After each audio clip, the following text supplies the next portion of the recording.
Fala pessoal, estamos aqui para mais um Na Cola da Prova e hoje o tema é a Revolução Russa.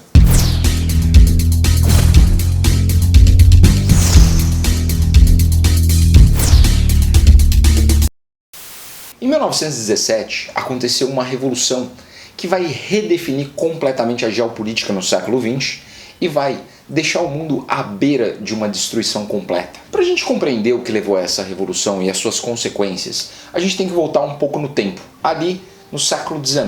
Até a metade do XIX, a Rússia era um país extremamente atrasado, com a maior parte da população vivendo em servidão no campo e comandada por um governo absoluto denominado czarismo. No entanto, com a subida ao poder do czar Alexandre II, o país passou por um processo de modernização com a abolição da servidão e o surgimento de muitas indústrias. Ao mesmo tempo em que a indústria crescia rapidamente, vai surgir um operariado que vai ser esmagado pelas péssimas condições de trabalho, pelos salários miseráveis e pela exploração intensa dos patrões. Ali no finzinho do século XIX, esse operariado começa a se organizar, inspirado nas ideias socialistas, comunistas e anarquistas. É nesse contexto que nasce o Partido Social Democrata Russo, que vai ter um cara como uma das suas principais lideranças, um tal de Lenin. Dentro desse partido haviam duas tendências, duas correntes políticas. Os bolcheviques, que defendiam uma revolução imediata, e os mencheviques, que defendiam uma transição gradual para o socialismo, passando por uma etapa capitalista. Em 1905, a Rússia estava quase sendo derrotada numa guerra imperialista que ela havia travado contra o Japão. Uma guerra que provocou uma grande destruição, fome pelo país inteiro.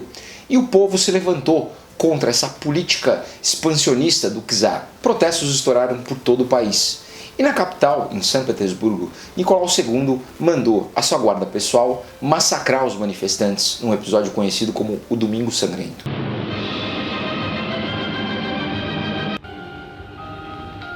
E no meio dessa crise política, Nicolau, para acalmar os ânimos, criou um parlamento chamado Duma.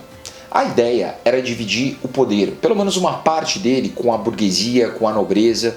No entanto, com o passar de alguns anos, percebeu-se que a Duma tornou-se um fantoche do imperador. O ano de 1905 ficou conhecido na história da Revolução como o Grande Ensaio.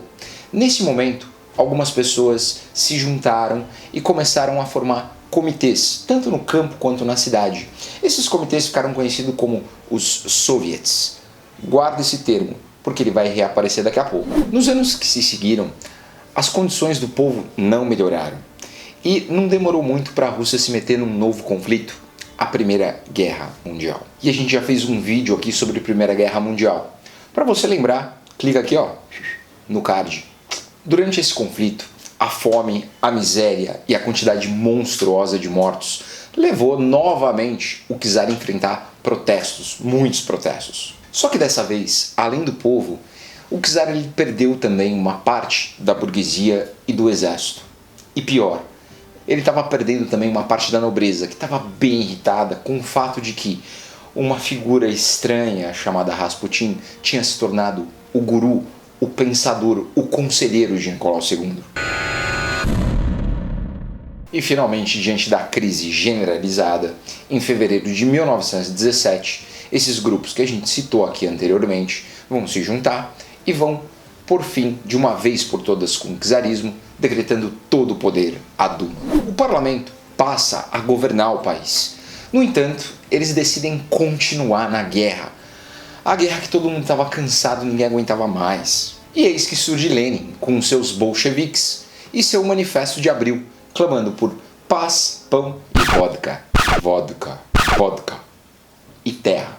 Tudo que os russos queriam ouvir nesse momento. Nesse processo, Lenin consegue um importante aliado, um menchevique chamado Trotsky, que vai organizar a Guarda Vermelha a partir dos soviets, aqueles conselhos que nós falamos anteriormente. Lembra? Em outubro de 1917, se aproveitando da impopularidade do governo, que insistia em se manter na guerra, Lenin ele vai se usar da Guarda Vermelha, do apoio do Trotsky, para tomar a Duma e assumir o poder na Rússia. Os anos que se seguiram após a tomada do poder pelos socialistas não foram fáceis.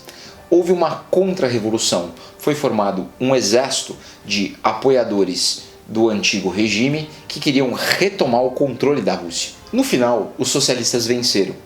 No entanto, a guerra tinha acabado com a Rússia. Ela estava completamente destruída. E nesse contexto, Lenin disse que era necessário dar um passo para trás para poder dar 2 passos para frente. Foi criada então a NEP, Nova Política Econômica, que tinha por objetivo colocar a economia nos trilhos.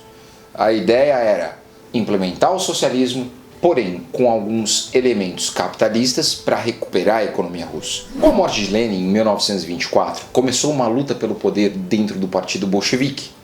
De um lado, Trotsky, aquele que nós já falamos aqui, e uma nova liderança que veio surgindo a partir da Revolução, um tal de Stalin.